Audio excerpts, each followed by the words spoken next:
దేశంలో నరేంద్ర మోడీ గారి యొక్క ఒక దృఢమైన నాయకత్వం, అలాగే చంద్రబాబు నాయుడు గారి సమర్థత, అనుభవం, అలాగే పవర్ స్టార్ పవన్ కళ్యాణ్ గారి ప్రచారం, ఇవన్నీ కలిసి ఈ సీమాంధ్ర రాష్ట్రంలో తెలుగుదేశం పార్టీకి ఇద్దరు భారీ విజయం చేకూర్చారు.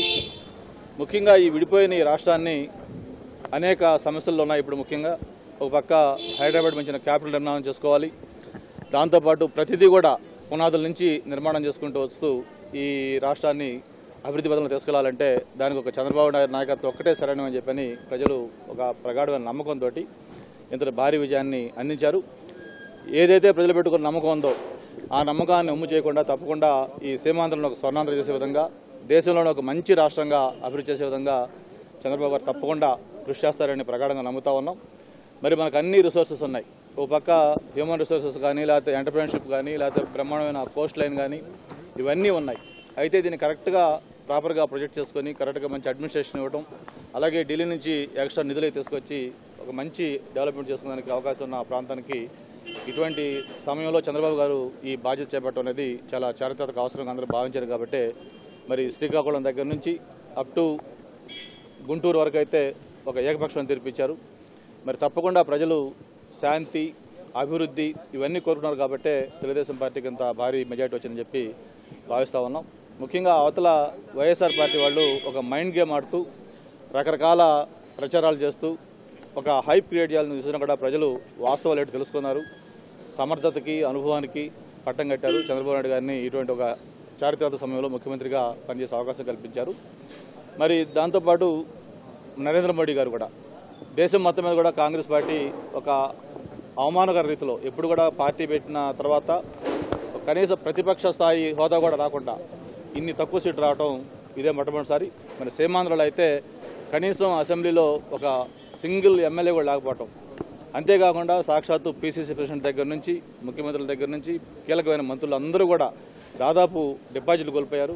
ఇది తెలుగు ప్రజలు ఇచ్చిన ఒక చక్కటి తీర్పు. ఎందుకంటే ప్రజాభిష్టానికి వ్యతిరేకంగా ఎవరు నిర్ణయాలు తీసుకున్నా సరే మేము ఇటువంటి తీర్పిస్తాము అని చెప్పిన ఒక జాతీయ పార్టీకి ఇంత అవమానకరమైన ఓటమి కూడా ఒక 2 సార్లు ఓడిపోవచ్చు, బట్ ఇంత అవమానకరంగా ఎక్కడా కూడా 1000 ఓట్లు 2000 ఓట్లు ఇట్లా వచ్చే విధంగా ప్రజలు తీర్పిచ్చారంటేనే ప్రజల యొక్క ఆగ్రహం ఏ విధంగా ఉందో, ముఖ్యంగా రాష్ట్రం విభజించిన తీరుకి వాళ్ళు ఏ విధంగా రియాక్ట్ అయ్యారో చూశారు. మరి చంద్రబాబు నాయుడు గారు కూడా ఈరోజు ఒక బాధ్యతగా ఫీల్ అవుతున్నారు. ఇటువంటి క్లిష్ట సమయంలో ఇంత హిస్టారికల్ విక్టరీ ఇచ్చిన ప్రజలకి ఏ విధంగా వాళ్ళకి సేవ చేసి రుణం తీసుకోవాలో ఆయన ఇప్పటికే ఒక అంత విజన్ అంతా ప్లాన్ చేసుకున్నారు. తప్పకుండా డైరెక్షన్లో రాబోయే 15-20 సంవత్సరాలు కనీసం ఒక మంచి అడ్మినిస్ట్రేషను, బ్రహ్మాండమైన గ్రోత్, ఒక సింగపూర్ని మించిన విధంగా మన రాష్ట్రం తయారడానికి అవకాశాలు ఉన్నాయి. మరి ఇప్పుడే ఆయన కలిస్తే ఆయన కూడా అదే అంటా ఉన్నారు. మరి మనకి ఇటువంటి విజయం చేకూర్చిన ప్రజలకి తప్పకుండా వాళ్ళకి సేవ చేయాలి, ఈ రాష్ట్రాన్ని అభివృద్ధి చేయాలి, వాళ్ళ రుణం తీర్చుకోవాలని ఒక కమిట్మెంట్ అలా కనిపిస్తుంది. ఆయనకున్న అనుభవం, ఆయనకున్న సమ్మత తప్పకుండా అది సాధించడానికి అవకాశం ఉంటుందని చెప్పి తెలియజేసుకుంటూ, మాకు విశాఖకు సంబంధించి అయితే మరి అక్కడ వైఎస్ విజయలక్ష్మి గారిని ఎంపీగా పెట్టారు. మరి వైఎస్ఆర్ పార్టీ యొక్క గౌరవ అధ్యక్షురాలు ఆమె. మరి అటువంటి ఆమె కూడా భారతీయ జనతా పార్టీ అభ్యర్థి పైన దాదాపు 1,00,000 ఓట్ల పైతేడాతోటి ఓడిపోవటం అక్కడ చూసాం. మరి ముఖ్యంగా విశాఖ ప్రజలైతే ఒక శాంతిని ప్రేమించేవాళ్ళు. మరి ఎప్పుడైతే కడప నుంచి ఒక ఫ్యాక్షన్ కల్చరు, అలాగే ఈ రౌడీయిజం లేకపోతే ఇటువంటి అరాచకాలు వీళ్ళంతా వస్తున్నారు, ఇక్కడ ఒక భయం ప్రజల్లో బాగా ప్రబలింది. అందుకే అంత ఏకపక్షంగా తీర్పిచ్చారు. పార్లమెంటు స్థానంలో ఉన్న 7 అసెంబ్లీ స్థానాల్లో కూడా భారీ మెజార్టీలతో ఎమ్మెల్యేలను గెలిపించారు, అలాగే ఎంపీలను గెలిపించారు. విశాఖ జిల్లా మొత్తం కూడా ఒక స్వీప్ చేసే విధంగా ప్రజలు తీర్పిచ్చారు.